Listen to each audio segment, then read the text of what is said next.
This video is sponsored by Squarespace.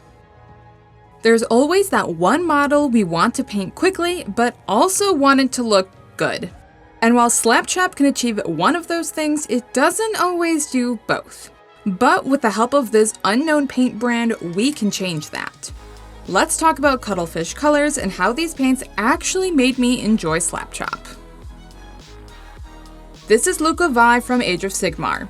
She has been in my pile of shame just waiting. She is perfect for this project because I want to do her justice, but I really don't want to spend hours and hours getting her there. So let's put Cuttlefish Colors to the test to improve our Slapchop. I'm using Army Painter speed paints thinned down in a 1:1 ratio of speed paint to speed paint medium. I have found that using pure speed paints or contrast paints can be so intense they totally cover your zenithal, ruining the point of Slapchop. It's always easier to add a second coat of our speed paint than it is to try to take it away. I'm using the original artwork as inspiration, painting the wings with Gunner Camo, and then blending them up to the body, which I have done in a mixture of Battleship Gray and Tyrian Navy. Then I'm doing a mixture of Tyrian Red and Purple Swarm for the bones in the wing, blending up to a Slaughter Red at the tips of the wings. Finally, I'm using Purple Swarm on the armor and Slaughter Red on the cloth. Using Slaughter Red on both the tips of the wings and the fabric will help tie the model together. And here is Lyla Vi with just the speed paints. You can see how the thin speed paints really allow the zenithal to show through, and even when thinned, it has sunk into the recesses to help add definition to the model. But before we start, let's talk about why Cuttlefish Colors are a game changer. Cuttlefish Colors from Creature Caster come in 3 opacities: glaze, sketch, and full opacity. For me, there is a negligible difference between glaze and sketch. Just know that they are pre-thinned already to be translucent, and are therefore one step closer to the perfect glaze consistency. Today we are focusing on the glaze and sketch paints. What makes these paints great is their ability to build up opacity, in a way that is totally different from how speed paints build up opacity. When placing speed paints or contrast paints on top of each other, your paint will only get darker. You can't add a lighter color speed paint or contrast paint over a darker color and actually end up with a lighter color. Speed paints and contrast paints are basically liquid color. They don't have the pigments we need to build up opacity. The translucent nature of Cuttlefish Colors works in tandem with the transparency of the speed paints, helping you seamlessly blend between your Slapchop and more traditional painting techniques. Time to give my brain a break. Let's talk about Squarespace. I have dreams of painting box art, so having a website that makes my work look great is vital. Squarespace offers beautiful templates that I can easily customize to my needs, and with Squarespace's drag and drop features using Fluid Engine, I can make my website look good on a laptop or, most importantly for me, mobile. I can even sell custom merchandise that creates a passive income stream that engages my friends and fans and scales with my brand.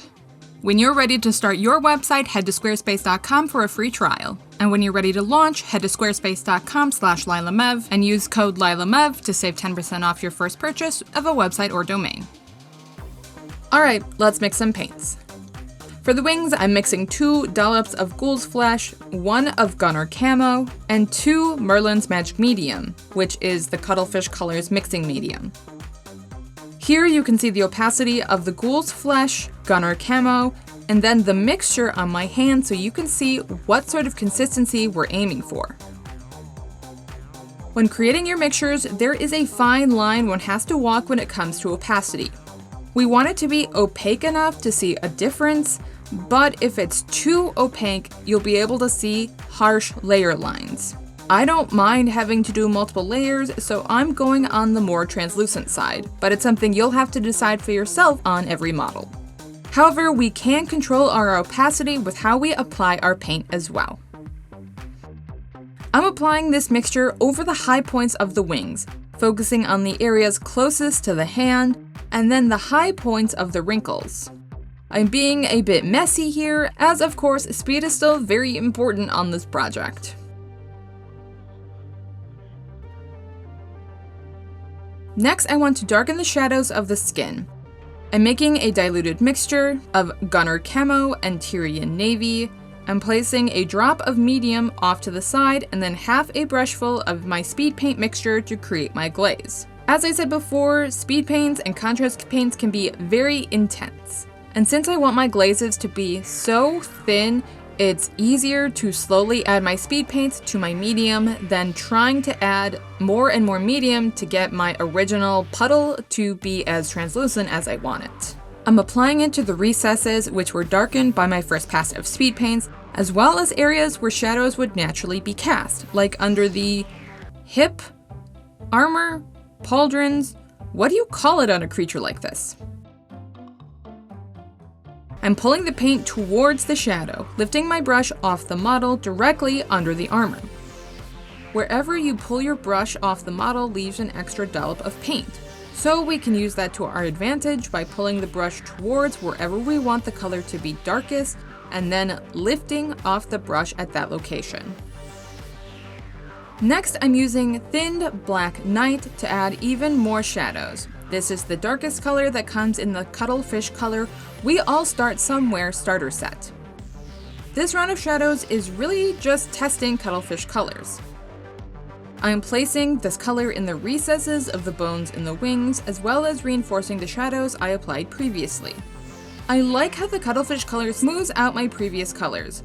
Even thinned down, the speed paints can feel kind of harsh, but the Cuttlefish Colors feels like a soft application of color. To highlight the skin, I'm mixing Battleship Gray with my White Knight sketch and applying it to the high points of the skin, the ribs, the tops of the arms, her face, etc.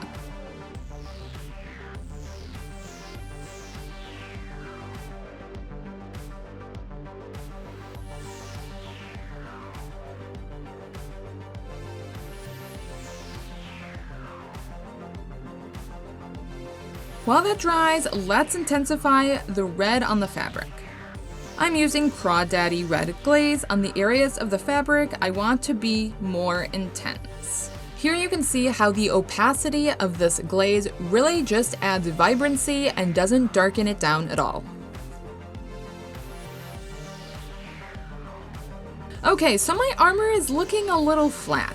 To add in some more contrast, I'm doing a quick dry brush of a very light lilac color all over my armor. This is a very fast way to add definition. And break your model. There are still a few areas that I want to have more highlights. So I'm going in with an old round brush and roughly edge highlighting the important details of the armor. Using a round brush and edge highlighting in this way allows me far more control than dry brushing. It also helps me paint faster as I can apply my paint only where I want it. Now I'm doing another round of highlights on the flesh. When you are applying a second layer, like I am here, you want to make it smaller than the layer you applied previously. I like to think of layering, whether that's with layer consistency paint or glazing, like building a pyramid, where each new layer will be approximately the same shape, just smaller, placed right on top of our previous layer. Basically, we always want to make sure we have that border around each of our layers to help create that natural blend. Let's talk about the armor. The armor isn't intense enough for me. Perhaps I went a little too light on my first round of speed paints. I'm planning to use the base coats as my highlights, so I'm placing the purple all over the armor except for those highlight locations. I'm pulling the purple down the sides of the pauldrons, leaving a line of highlights at the top of the curve, applying it underneath each plate of the armor on her thigh and down her tail, and painting in the shadows beneath the filigree on her breastplate.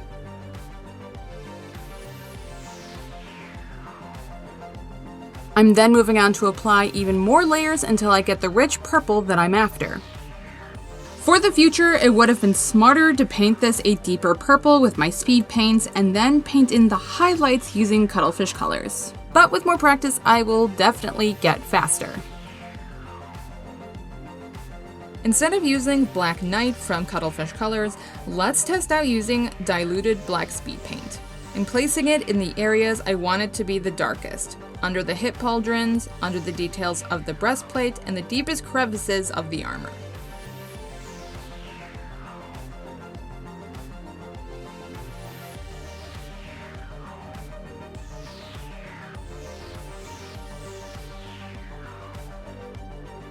Lastly, I'll do a few last-minute details, and then we'll see how it looks. As a special bonus, you can watch an extended version of this video where I go more in depth in my painting as well as the base, exclusively on my Patreon.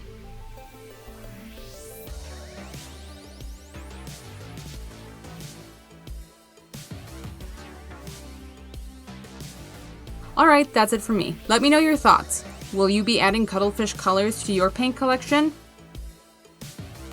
If you like what I do, you know the drill. Like, comment, subscribe. Go join me on Patreon. Thanks so much. I'll see you next time.